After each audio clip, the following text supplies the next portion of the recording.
રાનપાડા પ્રાણ પ્રતિષ્ઠા મહોત્સવ દિવસની ઉજવણી નિમિત્તે રાનપાડાથી ભાપકલ સુધીની ભવ્ય શોભાયાત્રા યોજાઈ. સંત સ્વયંસેવકો ભાવિક ભક્તો શોભાયાત્રામાં જોડાયા. સંસ્કૃતિ, સંસ્કાર અને સત્સંગનો પ્રચાર કરવાના આહવાન સાથે લોકોને ભગવાન પરમ કૃપાળુ પરમાત્માની કૃપા અને શ્રી હનુમાનજી સાર્થક કરવાની અપીલ કરી હતી. સનાતન હિન્દુ સંસ્કૃતિ અનુસાર પ્રકૃતિ અને સંસ્કૃતિના જતન સંવર્ધન માટે કાર્ય કરવાની અપીલ કરી હતી. ભાવિક ભક્તોનું વિશેષ અભિવાદન કરતા દેશભરમાં ગુંજી ઉઠેલા શ્રી હનુમાનજી નામનો મહિમા ભક્તિ અને શ્રદ્ધા અર્પણ કરી રહ્યા છે. ડાંગ જિલ્લામાં ધર્મ જાગરણ ભક્તો દ્વારા શરૂ કરેલ તેઓના કાર્ય તેમજ પ્રાણ પ્રતિષ્ઠાની સ્થાપના અંગેની વિસ્તારપૂર્વક માહિતી આપી હતી.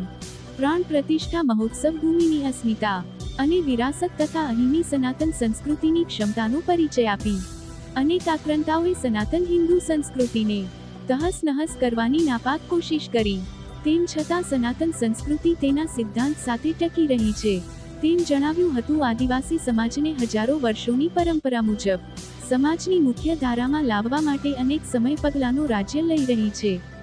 ત્યારે આદિવાસી સમાજને હેન કેન પ્રકારે ગુમરાહ કરતા તત્વો સામે સૌને એકજૂટ ભ્રામક વાતોમાં ન દોરવાતા સનાતન સંસ્કૃતિના જતન સંવર્ધન માટે સૌ શોભા યાત્રામાં મોટી સંખ્યામાં ભાવિક ભક્તો ઉપસ્થિત રહ્યા હતા. રિપોર્ટર ચંદુ કે લહરી.